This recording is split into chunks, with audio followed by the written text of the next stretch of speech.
High বন্ধুরা, আমি পলাশ। তো কেমন আছো সবাই? আশা করি ভালো আছো। তো দেখো, বাগান বিলাসের চারা কেটে যে ডাল কেটে যে চারাগুলো তৈরি করেছিলাম, তো প্রত্যেকটা চারাই আমার সাকসেসফুল হয়েছে। তো সেই চারাগুলোকে আজ আমি রিপোর্টিং করছি। তো সেই রিপোর্টিংয়ের ভিডিওটা তোমাদের সামনে দেখাবো।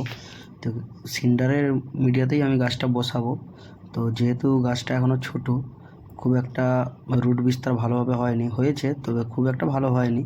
তো সিন্ডারে আমি যেহেতু বসিয়ে দেবো, তাই জন্য দেখাচ্ছি। দেখো, তোমাকে নিচে ভাগ সিন্ডার নিলাম, ছোট্ট টবে 2 ইঞ্চি টবে আমি বসাচ্ছি, 2 ইঞ্চি 2.5 ইঞ্চি টবে।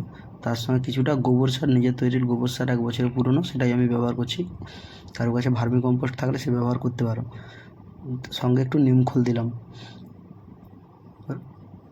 দিয়ে আস্তে আস্তে করে কী করতে হবে, তোমাদেরকে গাছটাকে থেকে বের করতে হবে, গ্লাস থেকে। তো ব্লেড একটা ব্যবহার করবে, খুব আলতো হাতে বের করবে, যাতে না রুটটা ভেঙে যায়, রুট বলটা যাতে না ভেঙে যায়। আর আমি রুট বলটা ছাড়াতেও চাইছি না, কারণ তোমরা দেখলেই বুঝতে পারবে এটা আমার লাল বালিতেই বসানো আছে। তো লাল বালি আস্তে আস্তে করে ধোয়া হয়ে যাবে। তো এই অবস্থাতেই আমি এটা বসিয়ে দেবো খুব ভালো করে। আমার কাছে ব্লেড ছিল না, তাই জন্য আমি এটা দিয়েই কাজ চালিয়ে নিলাম। তোমরা ব্লেড দিয়ে করবে, খুব সাবধানে আস্তে করে, নাহলে রুট বলটা যেন না ভাঙে। দেখো দেখো শিকড়গুলো কীভাবে বেরিয়েছে। তো এগুলো একটাও শিকড় কিন্তু ভাঙা যাবে না, তোমরা যেমন আছে ঠিক ওইভাবেই বসিয়ে দেবে। যেহেতু পুরো লাল বালির উপরে আছে, তা আমি কিছুই করলাম না, এইভাবেই বসিয়ে দেবো। দিয়ে সিন্ডার দিয়ে 1 লেয়ার হিউমিক অ্যাসিডের জল একটু দিয়ে দেবো। দেখো, প্রত্যেকটা চারাই আমার সাকসেসফুল। চারাতে দুটো পদ্ধতিটা দেখিয়ে দেবো একদিন, কীভাবে চারা করছিলাম তোমাদের সামনে শেয়ার করব, তোমরাও কীভাবে চারা করবে। যত ছোট পটে দিবে তত শিকড় তাড়াতাড়ি বিস্তার করবে। সঙ্গে একটি রেলিগোল্ড একটু অল্প করে দিয়ে দেবো,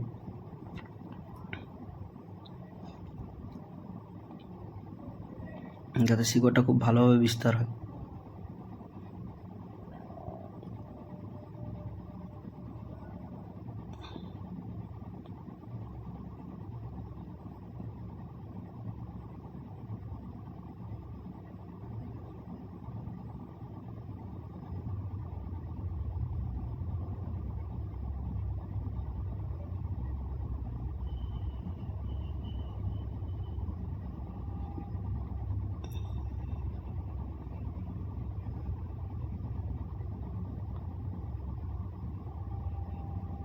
অল্প করে দুটো গোবর সার দিয়ে এর উপরে আবার একটু সিন্ডার দিয়ে দেবো।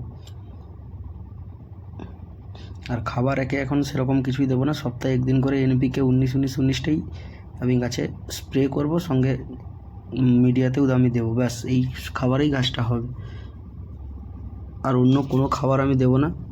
সপ্তাহে 1 দিন করে একটু কাকা স্প্রে করে রাখবো, একটু কনফিডার মাঝে মাঝে সপ্তাহে 1 দিন করে দিয়ে রাখবো, যাতে না কোনো রোগ পোকামাকড় আক্রমণ হয়। সপ্তাহে 1 দিন করে কাকা দিলেই যথেষ্ট। তো ভিডিওগুলো যাদের ভালো লাগে তারা এমনি প্লেন একটু জল দিয়ে দিলাম, ব্যাস। তো ভিডিওগুলো যারা ভালো লাগলে লাইক করো, কমেন্ট করো, শেয়ার করো বন্ধুদের সঙ্গে। আর যারা নতুন তারা চ্যানেলটা সাবস্ক্রাইব করে রাখো পরবর্তী ভিডিও দেখার জন্য। দেখা হচ্ছে আবার পরের ভিডিওতে। ভালো